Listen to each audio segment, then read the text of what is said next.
Let's wait till 11.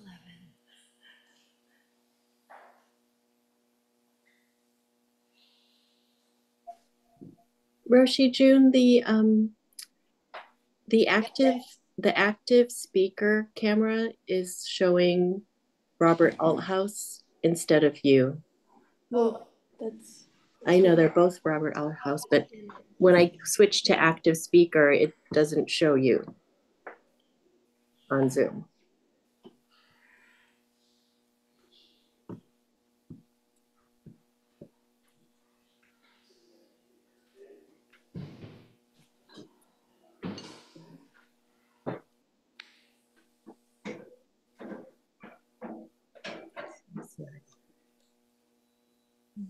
it's funny if you do it to the cloud, it should show the active speak. Oh, but for everybody else, okay, that's good, great, thank you.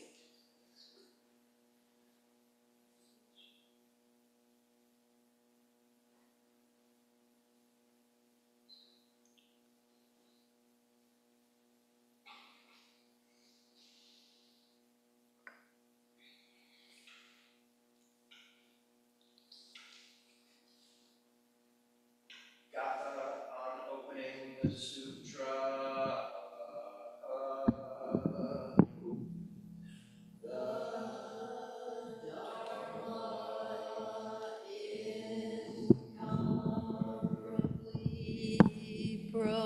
Profound and infinitely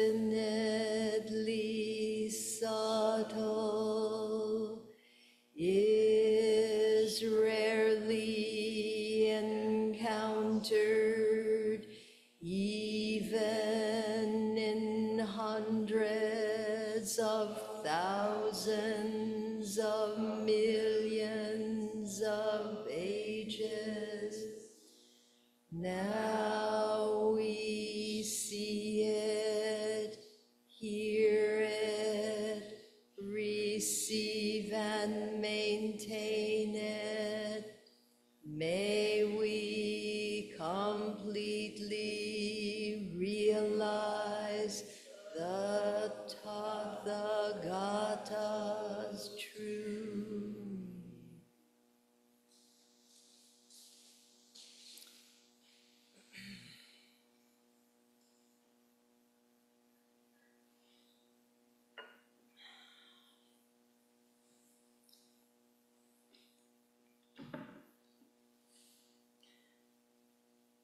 When a demon becomes a Buddha, it exerts its demonness, breaks it, and actualizes a Buddha.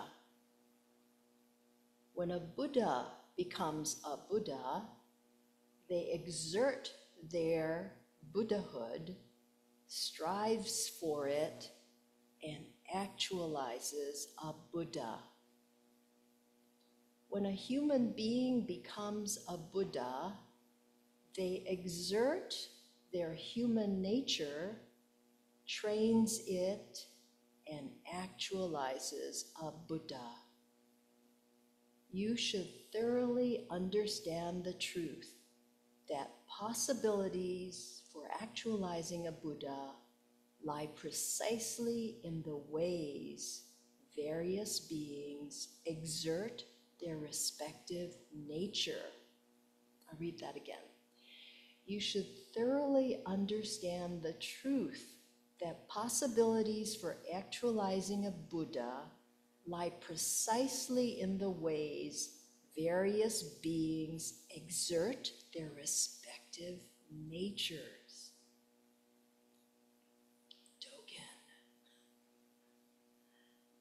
All right, now that's a really good sentence there at the end. How do we exert our respective natures? Because after all, aren't we a Buddha anyway? All right, so that's interesting. Exerting our respective nature. That's how we actualize being a Buddha. even our bad nature.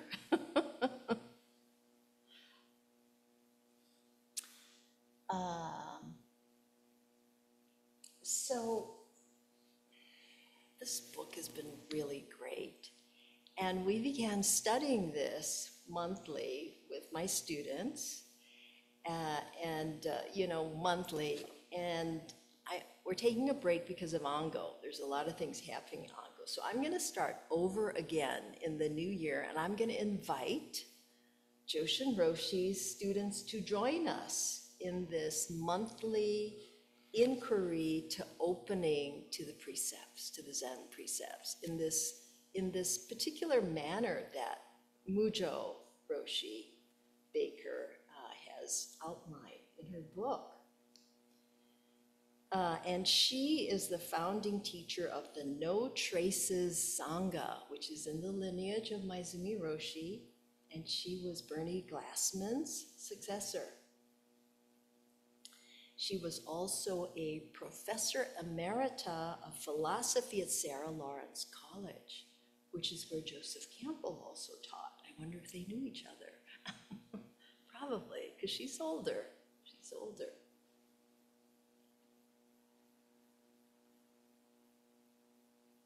So, I've taken a bunch of things she said to try to understand what it means to open to oneness in the Zen precepts. So right there, that quote by Dogen, he's talking about, opening to our respective natures.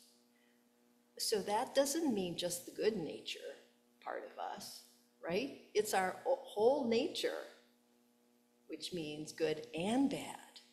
How do we open to bad parts of our nature that we'd rather push away, right? Oh my God. And that's, the exercise is, we're looking at the 10 grave precepts, and we're like, the first one is non-killing. How do we look at the killer within? What? I'm a killer? Oh no, I can't be. I've been working on this for a long time. But she says, if you don't look at that part of you, you're being very dualistic, good versus bad. You're not opening to that negative part of you. So how can you become one with it? You're pushing it away, stay there. But really, it's part of you. She says, exerting our nature, for example, the liar in us, right? Non-lying is a big one of the grave precepts. Acknowledging or exerting our nature, the liar in ourselves, which means we have to see it, right? Otherwise, we're lying to ourselves that we have no liar there, right? We have to see it. We break it and become a Buddha, or clearly see our Buddha nature. If you don't see it, but it's there, that's a big blind spot right there, a big shadow.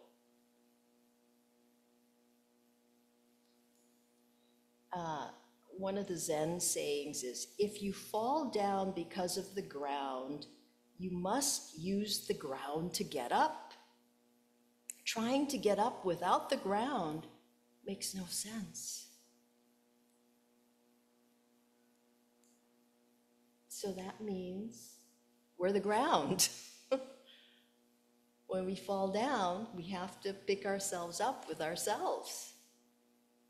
All parts of ourselves.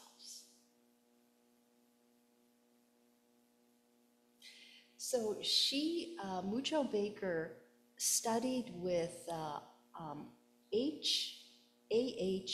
Almas, who his pen name is Hamid Ali. He's the founder of the Diamond Approach to Self-Realization, which is a contemporary teaching that developed within the context of both ancient spiritual teachings and depth psychology, which is actually what Roshi has been trying to do with our mindfulness, using the Western psychology to see into our nature, to see what we do, which is not so easy if we've been suppressing it for a long time.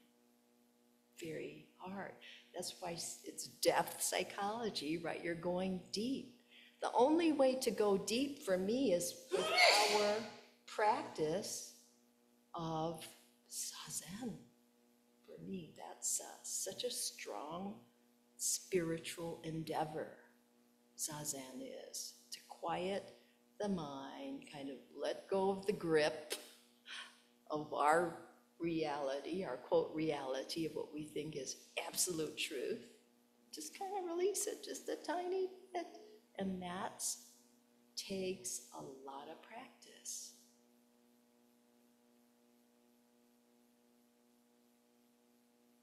If you fall down because of the ground, you must use the ground to get up. Trying to get up without the ground makes no sense.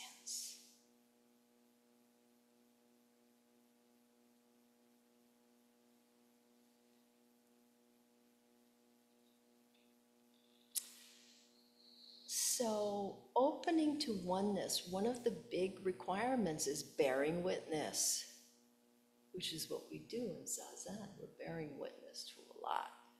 I was bearing witness to a lot of hula going on in my head.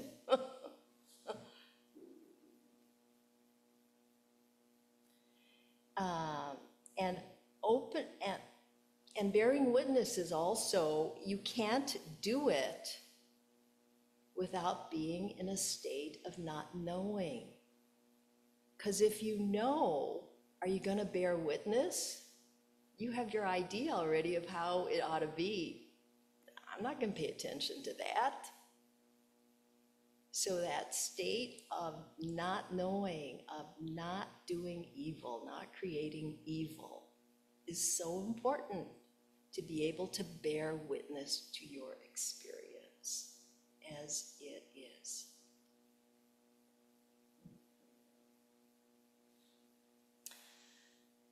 So Roshi talks a lot about projections, right? We're projecting all the time. Projecting on others a lot. So she says the worst version of projection is bigotry, right? And bigotry is often defined as intolerance of others, right? Because I'm the best. What are they doing? I have no idea, right? That's bigotry. So it's a generalization projected on to a particular group of people, like racism, homophobia, right?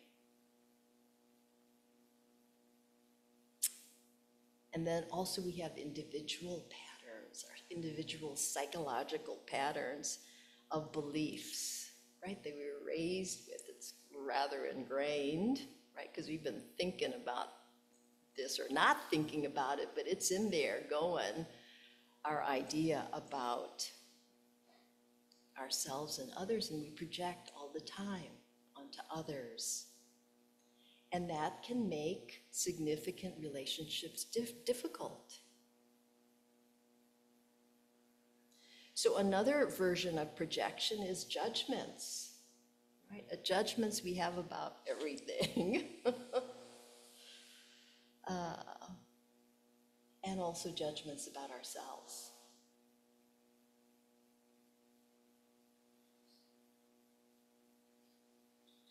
Which reminded me, as we were chanting this morning, the identity of relative and absolute, the very end, it says, do not judge by any standards. If you do not see, though, you do not see it, even as you walk on. When you walk the way, it is not near, it is not far, If you are deluded, you are mountains and rivers away from it. I respectfully say to those who wish to be enlightened, do not waste your time by night or day. So, yeah, delusion.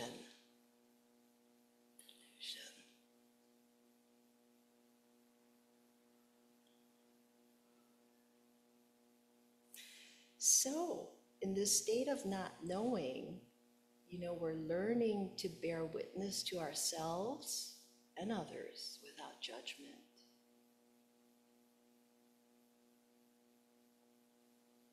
No judgment, no self-projection or self-promotion. It means learning to allow, even to welcome, whatever arises in us. To welcome whatever arises in us, the killer, the liar, the thief, whatever. Can we welcome it?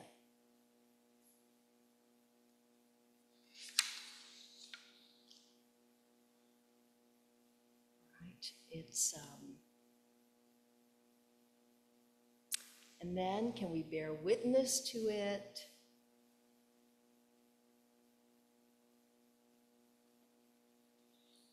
And then what happens? Well, according to the 3 tenets, some kind of loving action arises when you do the first 2 tenets really well. Some kind of action arises. So a little bit about enlightenment or realization of any truth. So Mudro Baker says the realization of any truth is by definition sudden, like a sneeze. It just happens. And Dogen says, though, whereas the deep integration, embodiment, or actualization of that realization is a gradual, never-ending process. All right. So, by definition, the realization of any truth is sudden, like a sudden and unexpected sneeze. There's a realization, oh. And Dogen says, though, the deep integration, embodiment, or actualization of that realization is a gradual, never-ending process. Which means, we might be enlightened. Aha! But are we going to stay there? Oh, we'll fall back into samsara and then have to work on it again and again and again, right? The patience is one of the perfections of a bodhisattva. And how often do I lose it? Like this morning.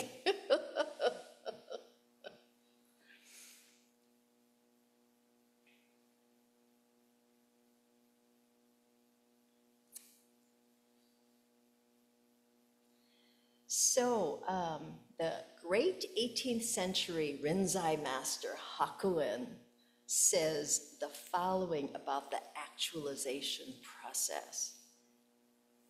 But even though you reach the stage of awakening, realization, without passing through steps and stages, it's sudden. If you do not cultivate practice gradually, it will be impossible to fulfill omniscience, independent knowledge, and the ultimate great enlightenment. Right? He's saying the same thing, basically. It takes takes work, not a little, it takes work, basically. And I thought I was just sitting here doing nothing. What am I doing anyway? I'm thinking about hula. I'm right here, I'm right here, I'm right here. Oh my God.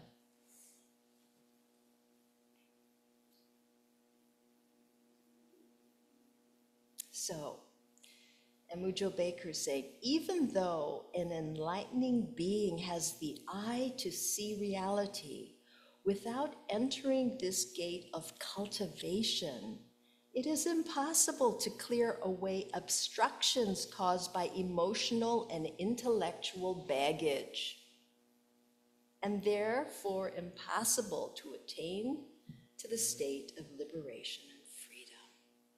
We have a lot of intellectual and emotional baggage, let's face it, folks.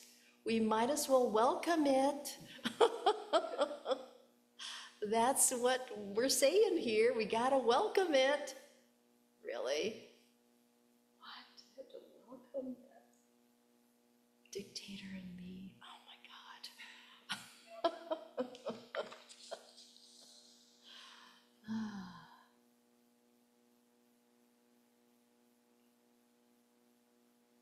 And again, she's saying another way.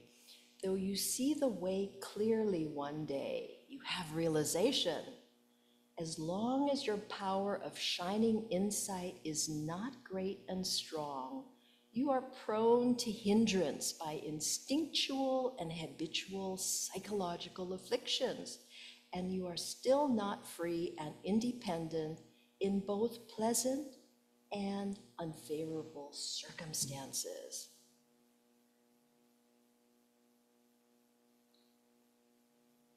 So a good way to work with the precepts is analogous to what Hakuin is saying about shining insight. In the case of the precepts, we need to shine the light of welcoming awareness onto the killer, the liar, the precept breaker in us, the denier in us that does not want to see reality as it is. We just want to see what we want to be there.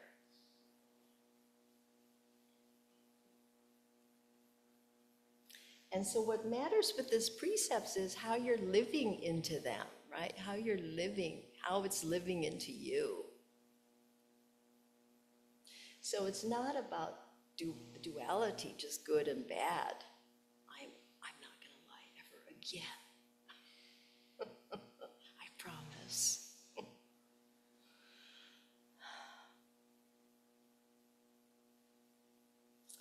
Such illumination called radiant light, komyo in Zen, while uncomfortable at first, helps us to see what we are hanging on to. And let me tell you, that first meeting was uncomfortable, right? Those of you who were in that class, it's like, what? How do I see the killer in me? Oh no, I have to see the killer in me. I don't like that at all. I don't want to see nothing. And you have to talk for 5 minutes. Actually, she recommends 10 minutes, and there's somebody asking you the question again and again. How do you see the killer in you? How do you see the killer in you?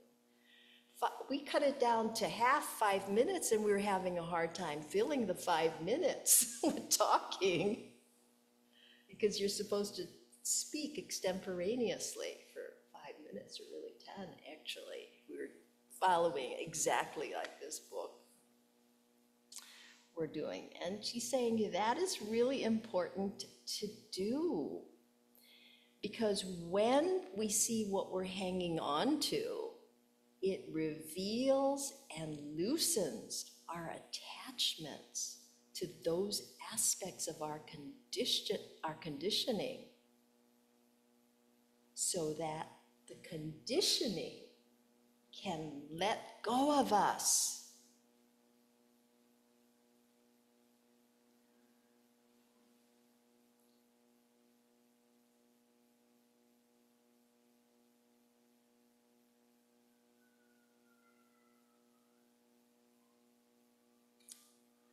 so that the body-mind drops off. Dogen's famous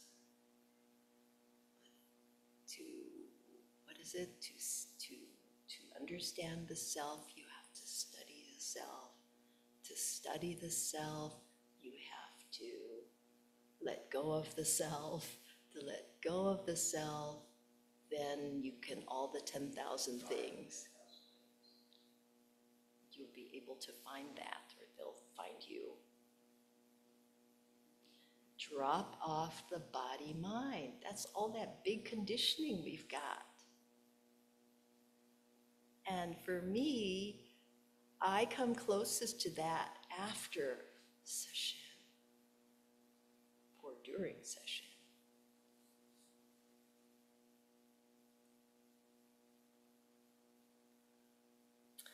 So Dogen, he says again and again, practice itself is living out of enlightenment.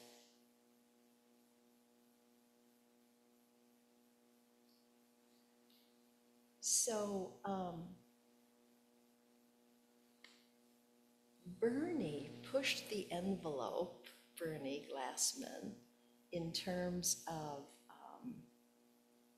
this sudden realization by taking people on plunges. He called them plunges, like street retreats and Auschwitz.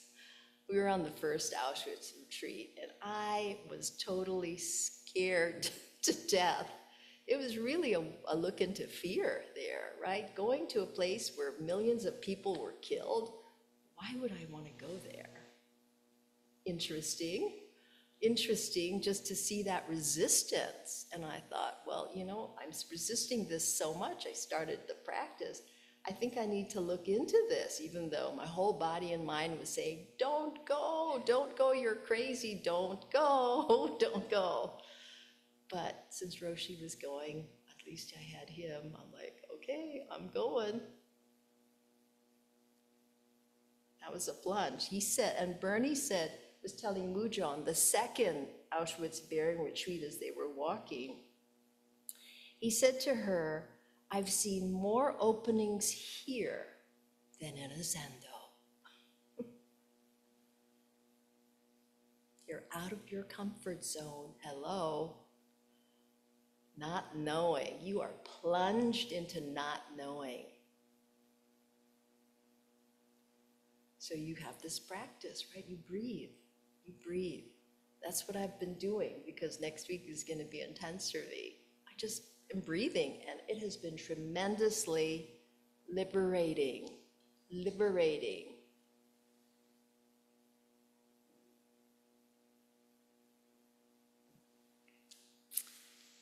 So in the introduction, she has a part 1 and then a part 2. We've been just doing part 1 so far. And it's working with the precepts by acknowledging the killer in us. Working with the precepts by acknowledging the killer in us. And I love what she says here. It seems to be a law of human nature that suppression in us of various tendencies and fears often results in the oppression of others. I'll say that again. It seems to be a law of human nature that suppression in us, what we suppress in us, tendencies and fears, often results in the oppression of others, because we're projecting out. Right? I can't be angry. Oh, he's so angry. He needs to sit more.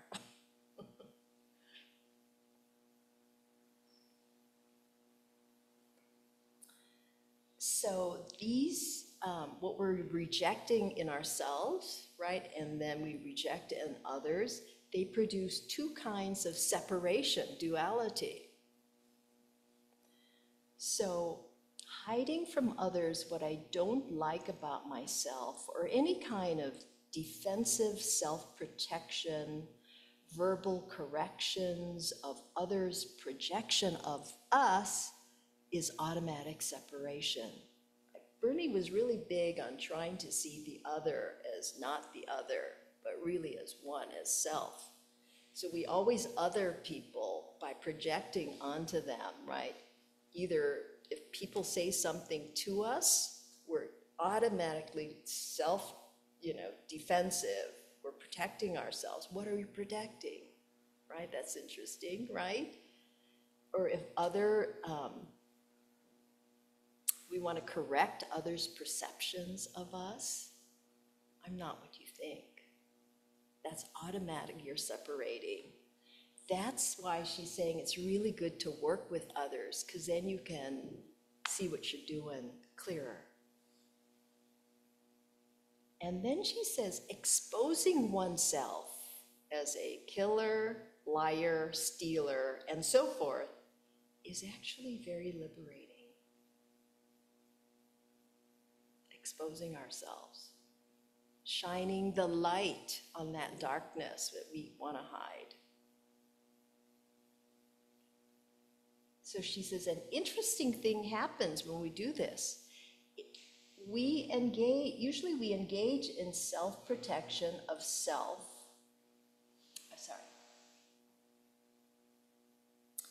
We engage in self-protection or self-promotion by rejecting the stealer or liar in us, right?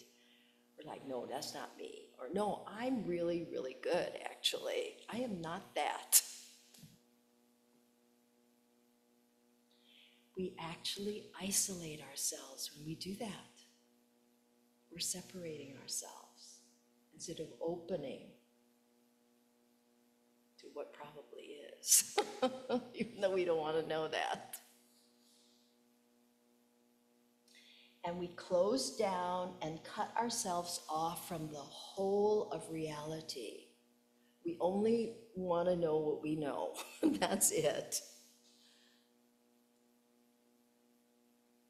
We lose a kind of compassionate openness and lightheartedness about our own situation and therefore that of others. We lose that by shutting down and closing off.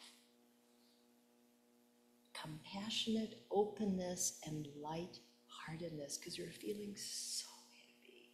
How that can be. We feel and behave as if we have lost the vast interconnectedness in which we live our lives.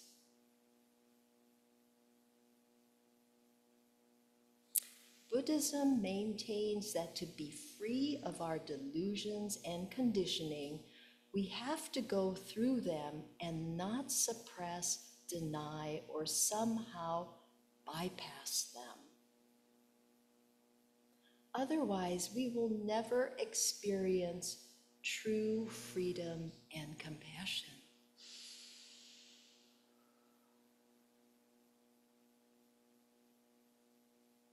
So we have our work cut out for us.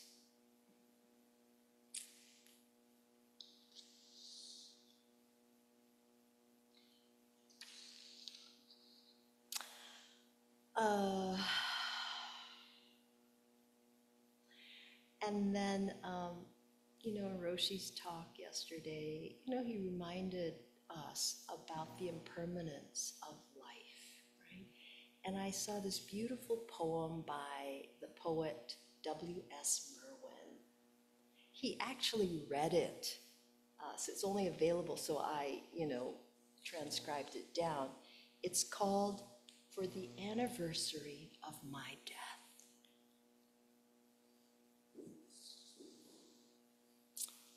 Every year, without knowing it, I have passed the day when the last fires will wave to me, and the silence will set out. Tireless traveler like the beam of a lightless star.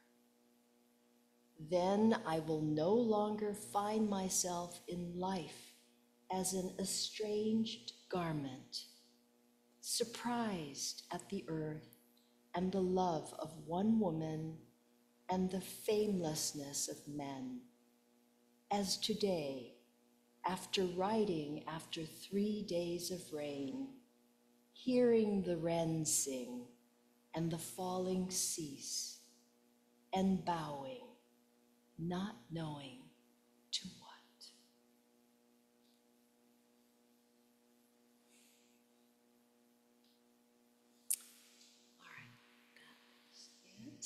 It.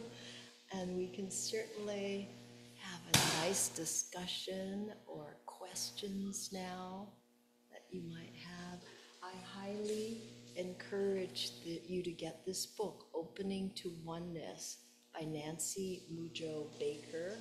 And we're going to start to study this 1 day a month in the new year. And all students of Joshin Roshi are invited to join us.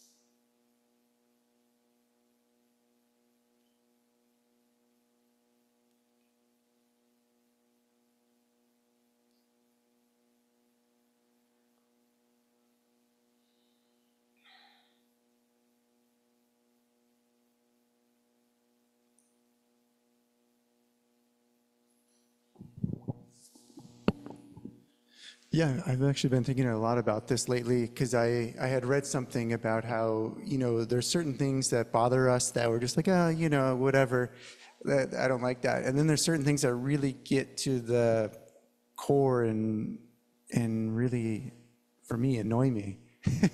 and and someone said like that's your shadow. It's the thing it's those very things that are so upsetting that are the very parts that we're often kind of know are there in ourselves, but don't want to look at. And so it's very fitting for me because I'm kind of like looking for a way to work with that.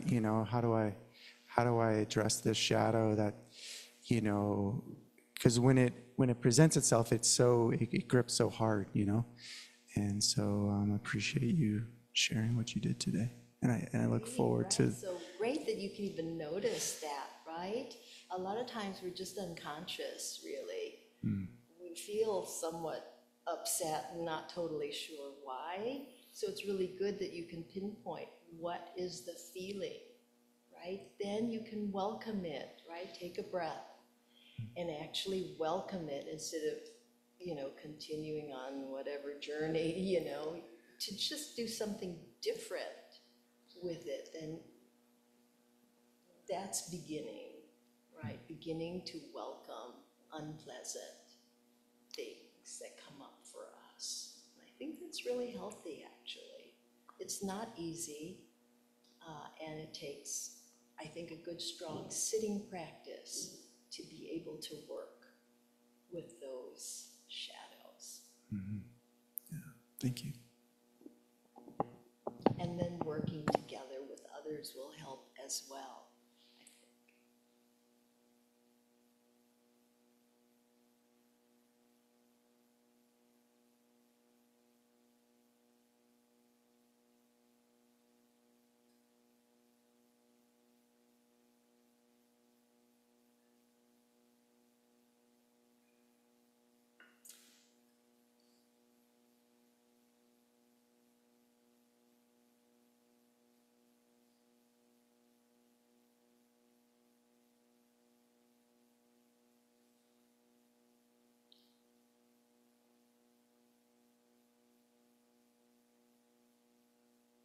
There's a lot to kind of grok this, but just what we're doing. I am very grateful for all of you here practicing hard. Here we are on the 5th full day of Sushin. It's very supportive to sit together like this, really supportive.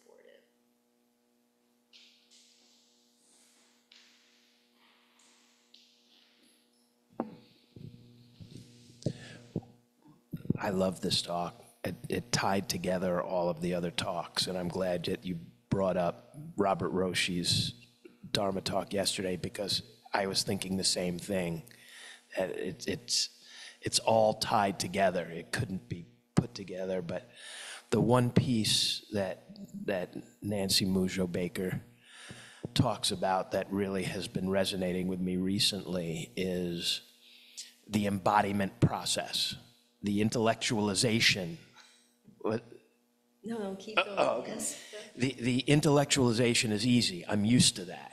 You buy a book, you read about it, and it reminds me of a T.S. Eliot line from one of his poems, "The women come and go," speaking of Michelangelo. Like they just, oh yes, well, but until you stand in front of Michelangelo's David holding back tears, you're not experiencing it. And you can just talk about it. And for me, I actually told Robert Roshi during Dokusan that I've had to give up reading for a while because I want to live it. And that's hard. It really is. Oh, I was just remembering because I had a request yesterday about doing the Qigong, the head and face self-massage to start to kind of get into our bodies, right? I love Qigong, and I was thinking, oh my God, wouldn't it be great if we had Qigong exercises here too as part of it? I know we got 2 yoga practitioners, and that's good too. But I wanted to also lead you in that Qigong head and face self-massage. Should we do that now? Okay, all right then. So, you know, the Chinese, they're so advanced in terms of their study of the human body and the meridians and how different points on the head affect different organs in your body. So when you're massaging, you're actually massaging or energizing your organs as well. So I just found this, I actually found this at the beginning of the pandemic, and I thought, ooh, I'm gonna just do this. So I have been doing since then pretty much every day unless I'm so exhausted. I do this like right before I go to bed. It actually helps to relax me, but it can also energize as well. So if you all want to follow along, let's do 32 times. 2, 3, 4.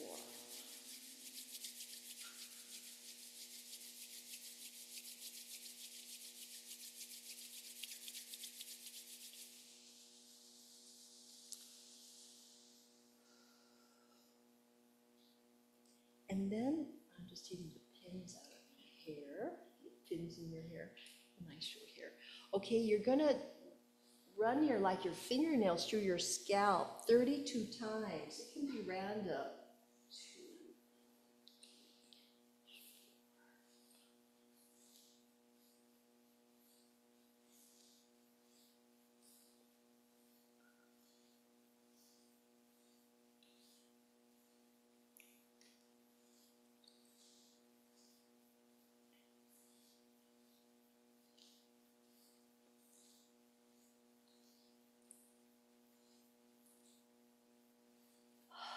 just breathe. I didn't do this when I was sick and I missed it. So that's supposed to actually help stimulate the brain as well. And then you're going to tap your head, could be with your fingernails, 32 times, again, random, all over.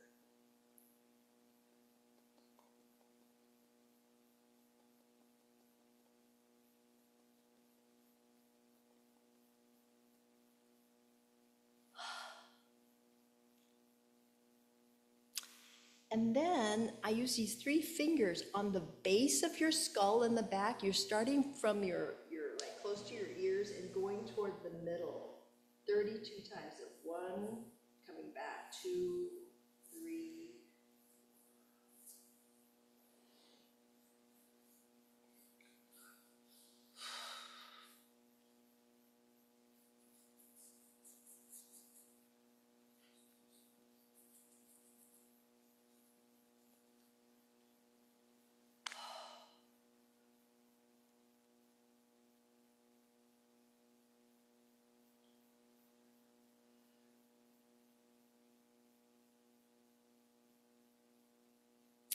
And you can use as much pressure as you want. Then you're going to massage your head 32 times.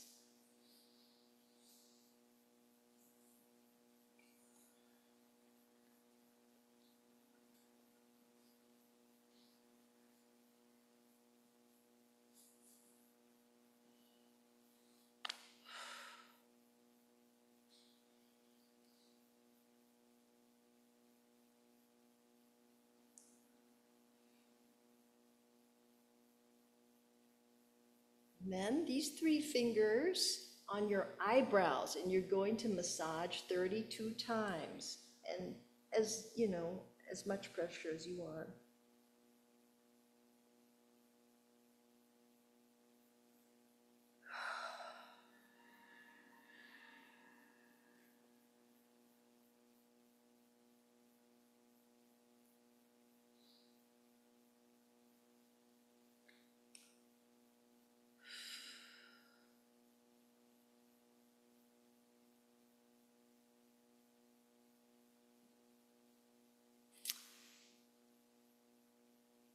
You're using next the middle finger and your ring finger above your eyes.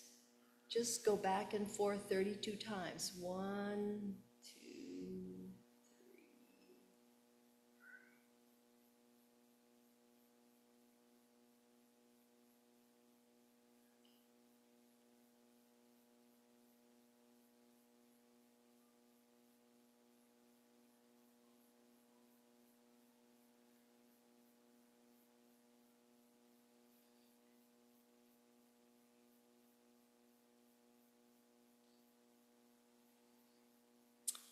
And then you're making a diamond with your middle finger and ring and putting it right over your eyes, and you're gonna just look up at that corner and then go to the right to the 4 corners 8 times around to the right.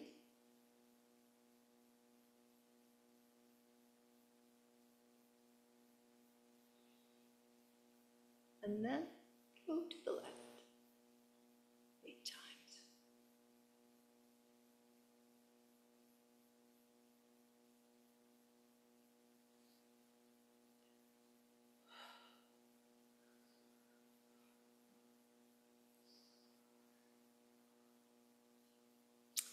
Then 2 fingers, the pointer and the middle finger, you're gonna go in front and behind your ear, up and down 32 times. 2, 3, 4.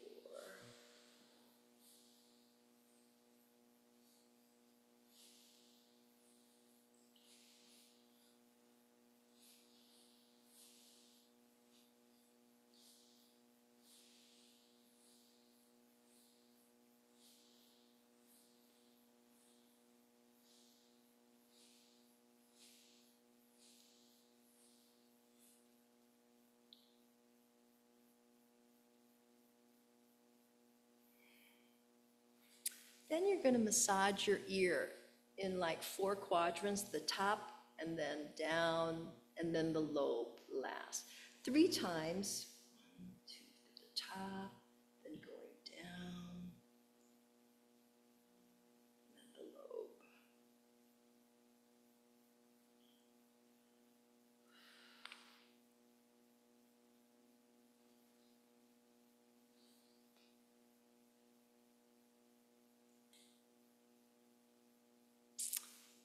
And then with your palm, you're putting it on your ear and then just 32 times, kind of massaging it.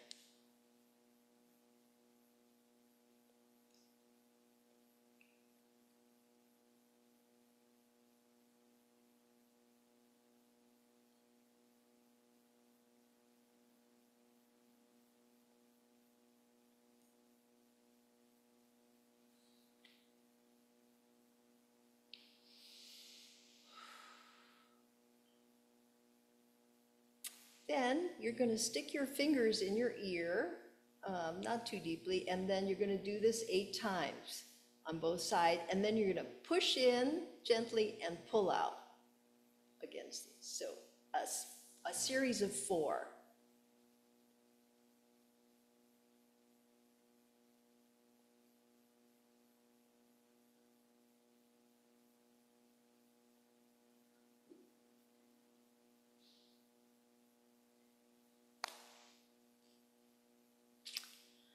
And then you're going to put your middle finger on and then you're going to be like a drum, because this is going to be at the base of each side of your skull.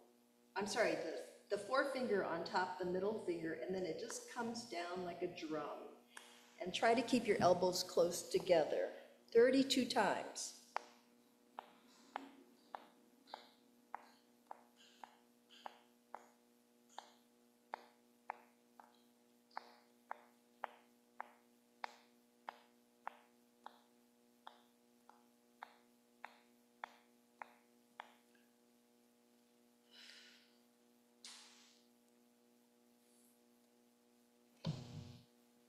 Middle finger, you're gonna go up the side of your nose. This is good for your sinuses. 32 times. 2, 3, 4, 5, 6.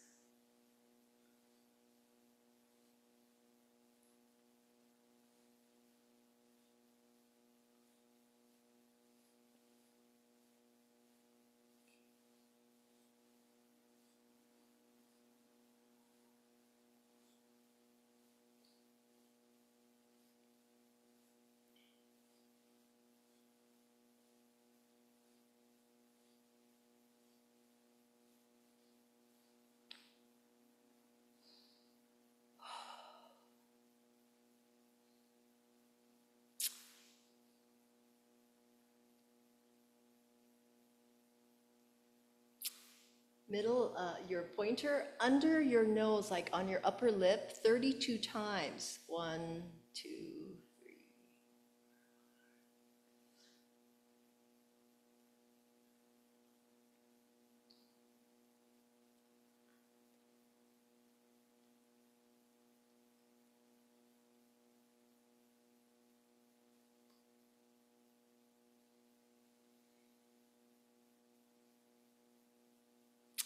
And then 32 times. 1, 2, 3.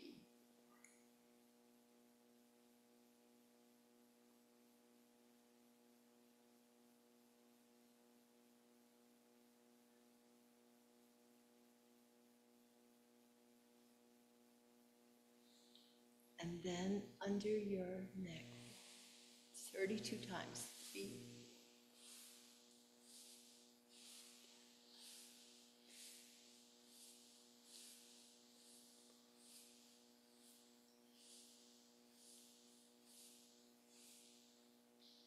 And the very last 2 is just getting your hand and smoothing everything out. 4 times on the right, 2, 3, 4, and 1 left.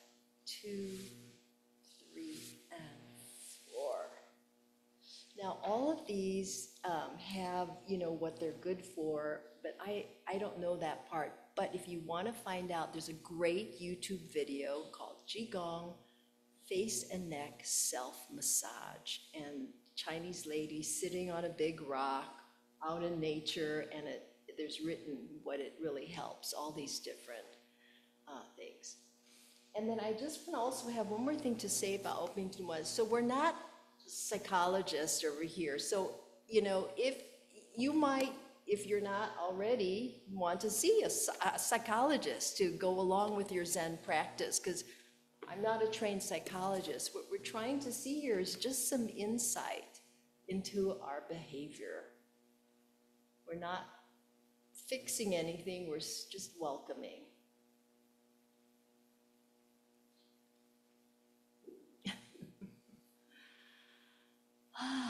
All right then, I guess that's it. Prepare for lunch.